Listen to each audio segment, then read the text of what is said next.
Yes, yes. What's going on, guys? My name is Eddie Tranzcendent, and you're tuned in to Tranzcendent Outlook. Today, I'm super excited because I'm doing a podcast, and this podcast is different for many reasons. First of all, Willie, you might not know that, but this is my first podcast that I'm doing outside of Bridgeport. Oh, So I've been okay. doing podcasts in Bridgeport for the past few years, and this is the first one that I'm doing outside of Bridgeport. So I'm a little excited. That drive wasn't great. Yep. That drive was crazy. It's about an hour drive. Yeah, I was up there the other day. But what you call it? But I'm excited for that, and I'm excited because I think that there's going to be an interview where people can learn a lot from, not only about you, Willie, and your business, but also about the Connecticut Boost Fund and how others can benefit from it. Before we get into the interview, I just want to let the people who are listening and watching understand that the reason why we're doing this interview today is because, again, I want to learn more about your business, but also I want people to understand about the Connecticut Boost Fund. And as you guys who've been following me know, I've been promoting the Boost Fund and promoting the benefits of it. And I think what better way to promote it than to interview someone who has used it, who has gone through the process, and who has benefited from it, right? So without further ado, Willie, what's going on, brother? Hey, how you doing? I'm good. I'm good, man. So I think let's start a little bit with your business. Yeah. So you guys do maintenance and cleaning? Yeah, we do. We're mainly started out as a cleaning business. I've had this business now for 7 years. 7, okay. Yep, and it's going strong. It's been ups and downs. It's nothing easy. But we mainly it's mainly a cleaning company, but we kind of jump into any aspects of cleaning. We do power washing. Yeah. We do new construction, final cleaning, rough cleaning. And then we also got a side there where we do janitorial services for places like this, like office cleaning. Okay. We got a few contracts doing that.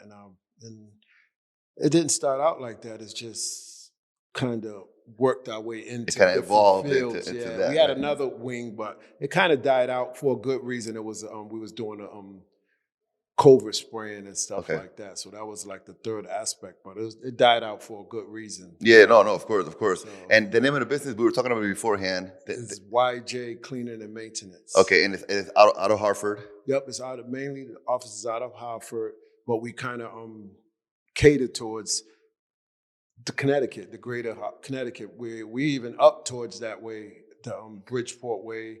We get up there and there, but mainly we do all around like Glastonbury. Yeah, because you said a little while ago, you were telling me before we went live that you had some business up in Stamford as well. Oh yeah, we have been up in Stamford a couple times, but we still got janitorial offices we do up there. And when the need be, we hire people in Stamford to do that because it's a nice traveling. Of course. But we also was in Bridgeport, I say 2 days ago, we was just checking out a project, walking through a project that they called me for, the Boys and Girls Club, for final cleaning in Bridgeport. And I will take a crew. And that's, we got a few trucks. We get up there and we take care of it. Yeah. So. And that's the new Boys and Girls Club that they're building up there in Madison Avenue. Yep, definitely. Turner Construction called us. We came a long way because I still search for work and stuff like that, but we get a lot of bid invites. Yeah. From that I can't imagine now how, but my company has got known a little bit better. Yeah. So let's back up a little bit and let's take it back 7 years. So 7 years ago, we're looking at 2016, maybe. 2016 May. So the same month. Oh, there we go. Yeah, I didn't even think of that. And how did the idea come out? Like did you just? I was working for the city of Hartford, DPW, driving the trucks, plowing, stuff like that. But even before that, I just couldn't get the right idea. I always was gonna start my new business. So you had some kind of like entrepreneurial spirit in you? I just didn't know what. Before the city, I was working on a dishwasher, riding a bike. I was working on a dishwasher for Vito's by the Water. But I still was like, what can I do to start my business? I always had an idea because my main goal was doing real estate, like buying houses and stuff. But I was like, what would be my objective to get there? So I wanted to start a business. So I talked to people talking about detailing cars. And I went there for a little while, but it wasn't for me. Then I had started working for the city, and a couple of years passed, and a friend of mine was doing franchise work with a company. I won't even say their name, but it worked out a little bit. So he kept saying, you would be good at this. You can do it on the side. So I did put a little money in it, not much, and had my car So they gave me a couple accounts, and I was really good at it. Yeah. But I didn't like the aspect that they was basically getting half of the money. Yeah. You know, but I had to look at the big picture. I was learning, you know, things about cleaning that I didn't know. And plus I was meeting contacts at the same time. So I kind of got over the money quick. Yeah. And then they kept giving me, from one contract, they gave me like 4 or 5, kept trying to pour it on me because they would make money. But it worked out for me. I just kept going along, and I built my, instead of renting stuff from them, I just got little equipment. I worked out of my car, out of the trunk. And within, I think, about 8 months, I formed my own company, LLC. Yeah. I think I started with them in November, and the next year, May, I just formed my LLC, and I just talked to some of them same people that I met that I was working for. They knew I was good, and they gave me a chance. Yeah. Got 1 contract, got 2, got 3. And just kind of started rolling. And then got 5 doors shut in my face. They didn't know too much about it. Yeah. So I think, then someone introduced me and said, well, why don't you go over to the minority construction place, and just, because it's cleaning and construction. I didn't know that, you know, so I came over here. So, and that's where we are today, correct? Yeah, the MCC. I came over and I met this lady, Jennifer, and she really, I was a little nervous. They had me come to their meeting, and there was all these contractors. I was like, what could we do here? But then I didn't know the blueprints. I did everybody talk about this and contracts. I knew nothing about it. But I stuck around, and I joined, and I kept coming. Yeah. And it took me, I was nervous because I never had a contract. It took me a while. Then after like a year, I got my first contract. Because, I mean, I got work in between, but I stuck with it, just trying to learn things. So you legit jumped into it without knowing nothing. And just kind of I knew how to clean. Well, but the construction aspect, the paperwork, you know, it's a lot trying to get a contract. Like before, I would just go in there and look around and be like, all right, $200, I'll do this. Yeah. $300, you know. So now you had to look at a paper, you know, a blueprint, or even act like you know, and then get somebody that know. Yeah. But one thing I've always had, even from young, you know, from growing up in Hartford, you know, around, one thing I knew how to do, but I had learned later to put it together, was you don't got to know everything. Yeah. You definitely don't got to know, because I don't know everything about business. But one thing I was good at is putting people in positions that knew how to do it. Yeah. Even if I didn't. Yeah. You know, that's one thing you don't got to know everything about business. So I just was like, all right, I got you, and she knows basically everything. I got, you know, other people. I met people, they told me where to go get insurance. They told me where to do this, how to make things legit. Yeah. It started, you know, you don't make as much money when you're trying to go legit. Yeah. Do things where, as opposed to of just winging it. Yeah, you'll get all the money, you don't got to pay nothing, but opportunities come that you can't get. Yeah. And that's stuff like the Boost Fund, Yeah. stuff like grants. You can't get it because they're going to ask you, well, did you pay your taxes? Yeah. They're going to ask you, well. They want that paper trail, yeah, right? They want a paper trail. Do you got insurance? Of course. Do you bond it? Do you do this or that? You know, them little things that cost all that, you know, it's going to cost, you know, and then, you know, it don't always work. You know, I mean, it's just my 7th year, and I'm still like, well, I'm waiting for the big one. I'm doing it. Yeah. But you maintain, and you got your own. And talk to me a little bit about COVID, when that came through, and how did that impact your business? People kind of thought it was like, oh, you got a cleaning business, it's going to be you good. Yeah, but it wasn't in a way, because then it was good at certain aspects, but I had a lot of janitorial contracts. Yeah. So a lot of companies took the wave of just letting people work from home. Yeah. So the contracts they had, they shut down until they come back. Because if ain't nobody there, they like, we don't got to do it. Yeah. You know, but then we changed gears though. You know, we just changed gears and we opened up. All right, we'll spray for everybody. So we had some contracts with Ducey Electric and Rough Contracting. So where they did have people in the office, they would call us. Yeah. Or if they get a contract with the Department of Transportation, we would automatically have a contract, whether the people were there or not, would say, well, we need a day of sanitizing the place. Yeah. You know, and so I bought the equipment, you know, there and there, and it cost some money for that. And we kind of rolled through COVID, even when it was like curfew, this like that. We was so almost like a wartime general, right? Like you know, things got tough. You was able to kind of shift.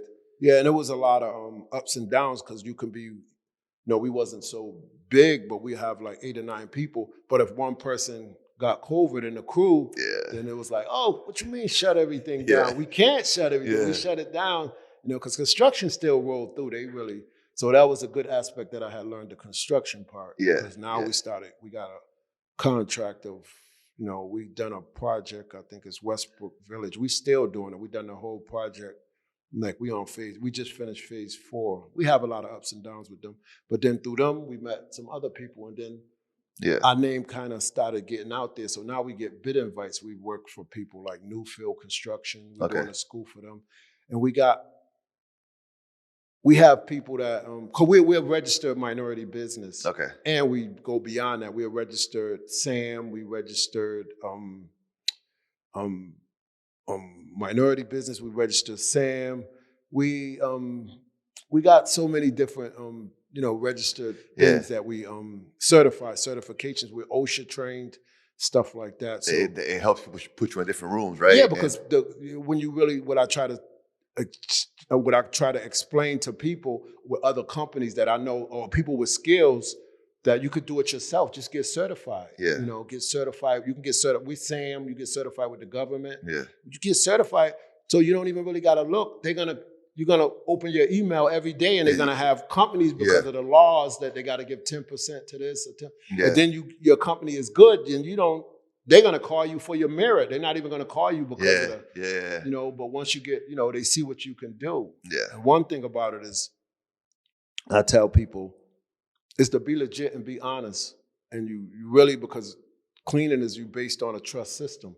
Before I knew it, I had a ring of keys to the nighttime, to like all over the city, all over places that I never, that I used to run around, that I'm like, I got the keys to go in here every night to open it, just like that, dentist offices and stuff. So it's based on trust, and it's based on going. And our company has a good reputation of doing it. And we can get recommendations from anybody. You have your ups and downs, but one thing's about us, if we have a problem, if they call me, we on it the same day. So no, that's good. That's good. Now you talked a little about a while ago about just having, kind of all your T's crossed, I's dotted, people were good. And that opens the doors to different types of revenue and things that can come in, right? And you mentioned a little bit about the Connecticut Small Business Boost Fund. Yes. So let's talk about the Connecticut Small Business Boost Fund, and how did you find out about that? I've kind of not that I didn't stumble across it, because I go to the minority construction and they're really good about it. The board members and everything, they're really good about giving us information. So that was one thing, especially during COVID, because even though we was still working and stuff like that, we took a lot of losses. Like payroll, some things get out of control for a small business. And the big companies, they have you in there, but they will gobble you up. It's not even a problem. They will gobble you up in a minute, because they can wait. They can wait 6 months for the pay. Our payroll will eat us up in a couple months. Your personal money, everything you want. Because one thing about us, my company, is I make sure my workers get paid no matter what, even if I don't make no money. Sometimes I go to bed and I'll be sweating like, how am I going to pay them the next week? Because things just didn't. Some weeks got so bad. But we had the information from, when things came about, the minority construction, they let us know and said, they got something out there that y'all can get. So we apply. I took advantage of it because I knew I have all my stuff, and I pay my taxes, I do everything. So it was something that can help me bounce back, because when things got better, the problem is, even it's still today, you still got, now things get better, you still got all the stuff that you racked up back then. That's the only thing about business. It's not going to go away. With stuff you had to struggle with, a loan here to pay payroll. You may have used something that wasn't conventional. You may use hard money lender or something that when you sweating, you got to pay these people. It's none of that. They don't want to hear it. They got families. Like you got a family. So many people walk away. Now, if I had to get the money, I would. But now things get better. You still got all that, and it's sucking everything dry. Of course. You had you had a program, and it was the Boost Fund. And it was kind of, something scared people away because it's real complicated.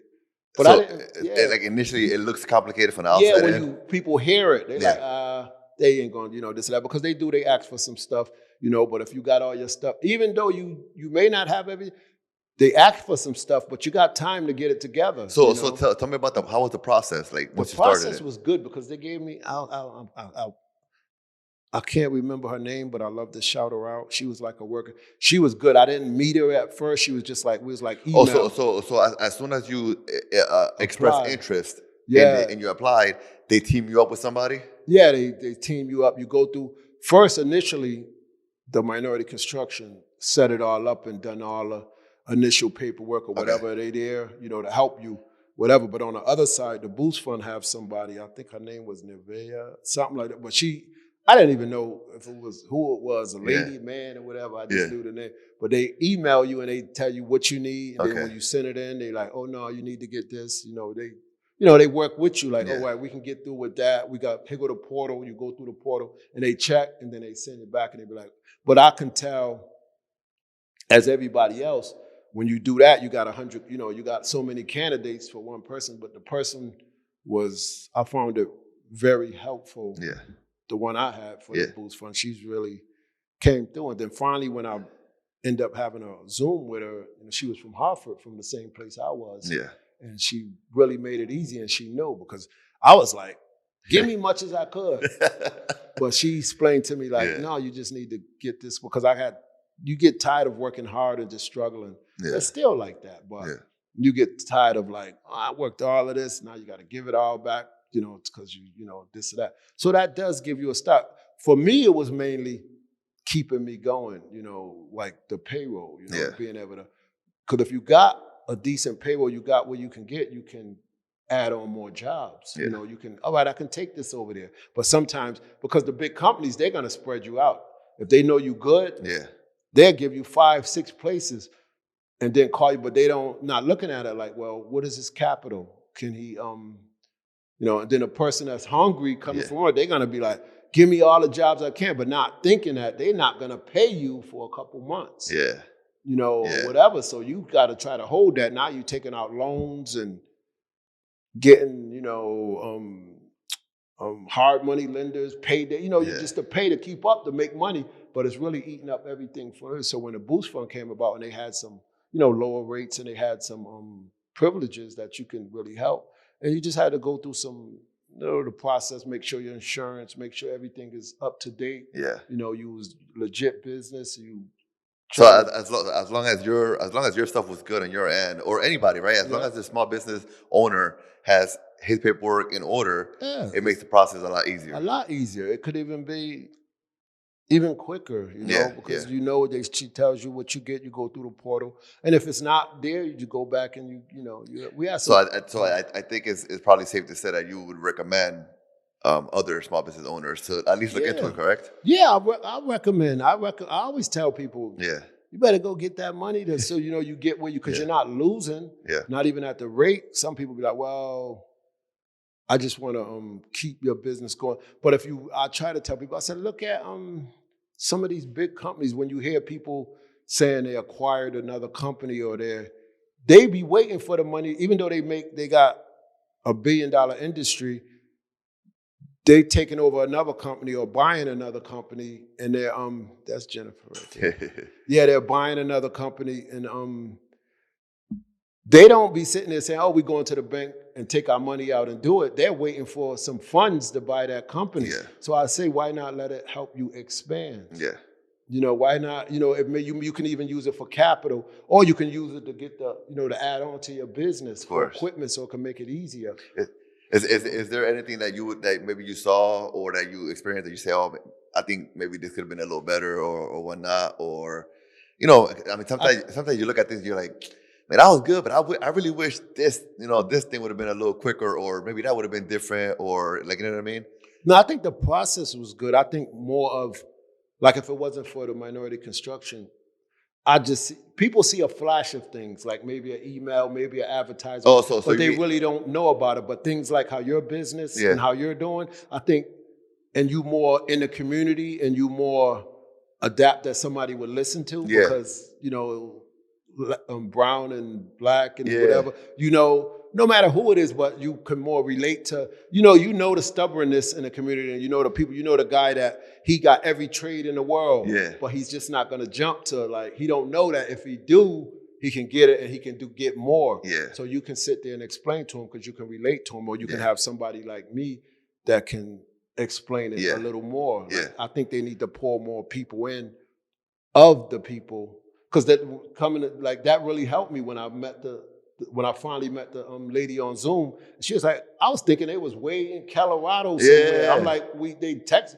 So when I finally met her, she was like, oh no, I live right in Hartford. They look like you, they sound like you, like, you know what I mean? And she knew exactly the struggle. So she was like, so you're saying like perhaps like do maybe a better job at having more people within the community talk about the program, right? Like even if you gave what they call them, state forum, like Parker Center, like if you called in some business, the small businesses, and you use like the minority construction to get them together. Like here, you could get the business, the contractors together. You take some hard questions sometime because they're gonna ask you like, well, what this or that? Well, why do we? You got to pay it back. So you got. I mean, you were in a good place because you come here, and so they told you about it here. But had you not come here, you probably would have never found out about it. Is what you're saying, right? And it's not even finding out about it. I probably seen a flash of it, but it wouldn't even penetrate me. Oh, the boots fund. Oh, that's just another thing where, like, they ain't gonna get. I ain't going on. But when you hear about it and and you have somebody actually like, well, this is what you do. You don't gotta. It's your business, so you got to do the work. But you don't spoon feed them, but you show them so they can come back and do it themselves instead of just giving them like, all right, I'm gonna sit here and do everything. But now you like, well, you got to go down. You got to call this place and get your labor board thing. Because some people they're like, labor board. What do you mean? So they call on there and then they find out they owe $500, and that's all right. You got to take care of it because now you got, stuff like that. Stuff you may get a letter or they don't even know about. So now they learn more about their business and they learn more about growing. They already got the work down packed. But they learn more about this side. The other side of it. This side, the one going to bring you to the next level. Exactly. Yeah. So I think they're working on it. I think that's what we're doing now. I think they're doing a lot of community partnerships and stuff like that. Because I think that they understand that that's what they need in order to be able to get into the ears of people like you. And to not only be a flash to tell you about it, but to actually explain what it is and how and make it like speaking in a language where you understand, like, oh yeah, I think I could do that too, because I get it. You might look at it and say, nah, I ain't gonna get that, and you wouldn't even try. Like, you wouldn't even like attempt it, But at the same time, I also get it because you're saying, for someone, a small business owner to do this, it'll help them not only understand how they can do it, but also how to prepare themselves for other opportunities, right? Because for other opportunities, because it's so much, and that's one of the biggest things. I think that along the journey of you being a business owner and working, it's some things that you might say, I'll do that later. I ain't gonna do that right now, right? I'm not really good at that. But I think once you start to understand the importance of doing it, because it can help you later, then you say, you know what, I'm gonna do that paperwork. I'm gonna do that thing. I'm gonna pay that money. Yeah, you do. You come out of I think it helps because I've left the city and everybody was like, you got the best benefit. Why would you do that? Why would you do this or that? I was doing this out of my trunk from the city. But I could see that I could do a lot more without that. So it was like, you work in the city, you work in places like that. It's a lot of people that want to be entrepreneurs. They're like, oh, I want to start this or that, but they're procrastinating. They're not scared. The same people when I walked away, they're still there. I see them drive up. You know what I mean? They drive up in the truck and they talk to me, which is great. They still got a good job, and but they be like, "Man, you're doing it this like that." Because now I ain't in the trunk of my car. I mean, my advertised vans around with J Cleaning on it. They see that. And then also I've started another company, J Property Solutions. So, and I didn't wait. I'm not procrastinating. Oh, I'm going to do this. I just jump in it. I'm like, where am I going next with this company? But if I didn't jump in it and put the stuff down and do it, then I won't do nothing. I'll just be talking about it. So I'll ask you another question. The opposite, right? I asked you, what's something that you think that they need help with? What is something you think that they're doing good with the Boost Fund? The thing I think they're doing good is offering the solution. That's the good part about it. I think that's great to having it available. I think part of it is to make it more available, but I think the offering and probably, I don't know I'm sure they do it to other people, but the lady they had doing with me, she wanted to hear what would help, because she actually recommended. She said, well, no, it'd be better if you just she went up, she said, if you just take this amount, because this is what you need to do what you got to do. Don't worry about that amount because, and I didn't think about it then because I was like, well, if I could wipe out all this, that's not, but then I thought about it and I was like, yeah, you're right, because I can make money. So the young lady you spoke to, she listened, right? She listened to you, and she listened to your story, listened to what you had to say. She analyzed and she used her experience. And gave you like options, right? Like, hey man, like, nah, you could do this, and kind of like, rather than just saying, all right, cool, let's do it. Yeah. She was like, no, hold on, take it easy. Yeah. Let's look at it from over here. She said, this with your numbers, and this or that, this will be more for you where it won't turn into a strain on you. Yeah. Because it's still there. It's like you gotta pay it back. Yeah. But it's all good, So you can build on it, because if you ever use some people say that, but if you ever use your mind on what you can build, if someone gave you $50 or $50,000, if someone gave you $50,000 and you used your head, it's no way it's no way you can't turn it into 75, or even 60,000, whatever. It's no way. But if you don't, because we learned that from where we grew up at, we always gonna, you could do it. So you just got to be able to utilize that and don't look at it as, all right, I owe this money. No, you take that and make if you do the right thing with it and make, do what you're supposed to do with it and make your company grow. Yeah. That's the whole process. Yeah, no, most definitely. Before we cut the tape here, I want to talk a little bit about entrepreneurship. Obviously, you're an entrepreneur. You went you dove right in, 7, 8 years ago, or whatever, and you've been doing it now. And I think before we go anywhere, I want to be able to use you as an example for anybody who may be watching, who may be thinking, oh man, I want to jump into something, right? And maybe ask you, what's your advice for anybody who's out there who may be thinking about, man, I really want to do something, right? Because I remember you said that you really wanted to get into real estate, but you was like, I can't get there yet. I got to find another way to get me there, right? So what would be your advice to somebody out there who may be thinking, man, I want to jump into my own business, but I don't know how to start? Yeah.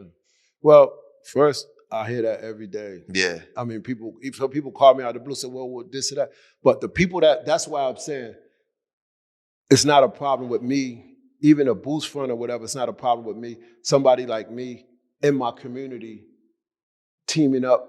Because if they see me and the people that know me, they probably know me as, well, I know him, he's always been, this or that. But really, they would look at it like, this dude? This dude? Yeah, for real. They would be like, what is he talking about? This dude got this or that. He was doing this, or he was doing that, whatever. So it's good. It never really messed with me like that. I don't mind putting myself as an example, because if I tell you what my accountant told me, and he was like, he went through, because my stuff was back, and I was looking at it like, man, how am I going to get out?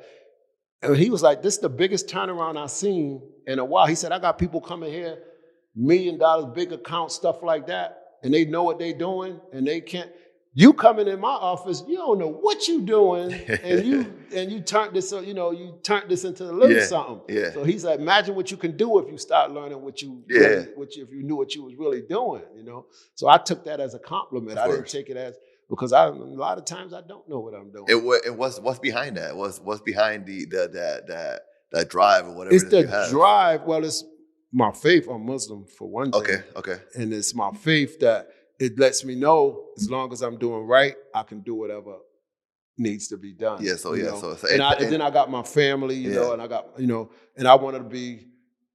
I mean, I messed up for years, but I want to be an example not only to my family, for my faith. I love my family to be in my faith. Of course. But I want to be an example to. Like, we done a project, like a lot of projects we do now, sometimes the people look at us like, yeah, we're going to let them in, but they ain't going to do this. We done an Amazon building. It's 3 million square feet. Yeah. The brand new Amazon building going to Bradley Airport in Windsor. Yeah. They called us in. They was like, well, all right, y'all can do this. We went in. I end up scrambled around. I got 18 people, mostly from the neighborhoods from around. I got 18 people.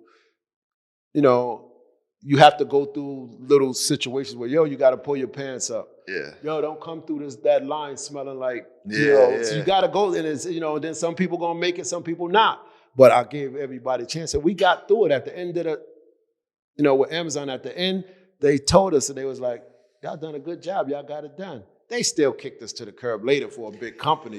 But we actually now, when I put my capability statement out, like a guy just said they building a hospital in Bristol. He said, you think you can deal with this many square feet? I said, look at my statement. I did that. Done that. He's like, oh, yeah. All right, we're going to call you. It's be done next year. So I was like, stuff like that. And then that stuff, you got to squeeze your head because you can't imagine being there. Like, I mean, now my self-esteem always been high, but I know when I hear something, I know I can walk in here and it could be a bunch of people that's not of me. Yeah. And I don't think I'm under them or whatever, but I can talk with them. They'll call me every morning, Willie, come in, this company, that coming out, we need to talk to you. This is right, that's not right. And I can feel comfortable talking with them. I don't feel like I got to walk past that room and go to the room that only look like me. Yeah. No, because they don't work like that. I'm going to go in a room, I can go in that board room and I can switch up, put on a blazer, go to a dinner and have my company on the table. We just done that the other day and have, people talk about us and we can give opportunities to other people. And I can help people start their own stuff. So I think if I take everything that you just said in the last 20 minutes, I think if I take it all in, I think it all comes down to, for me, maybe two major things. The first thing is, you have to do it. Like you have to get started. Yeah. Just get started, regardless of where you're at. If you gotta start from your trunk, like whatever it is, just get started. So get started. Just get started. The first thing, and then the second thing is just do the right thing. Integrity. Always do the right thing. Yep. Whether somebody's looking or not, always do the right thing, and it'll get you to the right place. It'll build up the honesty. It'll build up to being legit. Yeah. You don't dog nobody. If you pay, you gotta pay them. You could be yourself, but and then the other thing is just basically don't get out your mind. Don't stay stagnated. Just jump in and do what you got to do. Yeah. Just do what you got to do. And then one of the biggest things is don't get information. That if you can get from it could be someone with no head, but if he got some information you can use it. Yeah. Keep your eyes open. The big companies do it all the time. They see something, 2 weeks later they got it. Yeah. Maybe a different version or whatever. You can look at something. It may not be because I made the other company, but now I have all along. I acquired. It's not my full goal, but I acquired a real estate 3-family. Now I'm going on to what I'm trying to do. So you were able to get to what that. I got that a couple years ago, but now I'm able to start another company, and I learned from there. Don't just have one. Yeah. Put it. I got around the people that do it. They said, no, make that a business and put them all in a business. Don't just buy a house and sit it there. No, he said turn them all into businesses. Yeah. So that's what I'm doing now. All right, so we're gonna add one more. So the first one is just get started. Like stop playing, get out of your head, get started. The second thing is be good, do good. Like be a good person, do the right thing. Like obviously, like stuff is important. And then the third thing is continue to get educated. And we're not talking about go to school and no, we're talking about just everywhere you go, anything you can learn from a person, from whatever you're seeing, continue to get educated so you continue to get better and grow, right? Yeah. So and one more thing, just the last thing. No, you good. Don't be afraid about what you know and what you don't know. Yeah. Because I do not know. I mean, you do get around people that know. If you need a carpenter, you can walk around and know that board goes up, but get somebody that know how to put it up. Yeah. And I do it all the time. I call people from my house. Yeah. Well, one of my mentors told me a while back, do what you do, don't do what you don't do. Don't do what you do. Get around people that know how to. Get somebody good that know numbers. If you don't know numbers, get somebody good that know how to do the paperwork, or get somebody good that for insurance. You can't do. I can't do everything, Yeah, no, I get it. Willie, where can we find you? Well, my business is YJ Cleaning and Maintenance. YJ Cleaning. And by the way, if you're watching this on YouTube, it'll be down in the description. I'll put all the information there for you. Yeah, and we on Facebook. What is it? YJ Cleaning and Maintenance. You'll see my page on Facebook. Instagram, all that good stuff, or not really? Yeah, Facebook, Instagram a little, but we our website is, look at it, I don't even know it. Our website is yjclean.com. That's our website, which we'll be updating, you know. And then you get to this, I don't even really advertise as much, like have all the websites, all of that stuff up like that, even though it's good to really do all that. Of course. I get more people calling me word of mouth. Well, for my trucks riding around that's advertised. Yeah. You know, so you can always find me, and then our business number is 860-776-5911. You can call that number. You know, again, all the information. If you're listening to the podcast on Spotify, it'll be down in the description. If you're watching on YouTube, it'll be down in the description. You can find them there. Willie, thank you so much, bro. Yeah, it's been good. The ride was crazy. I gotta go back another hour back. I came from up there. I mean, we'll work up there. But it was good. It was good to meet you. And hopefully we could link up soon if you're gonna be in Bridgeport and do something else, man. Definitely. Thank you for your time, of course. And we'll talk soon, man. Yep. All right, brother. If we don't do it, nobody will. That's it, man. There you go.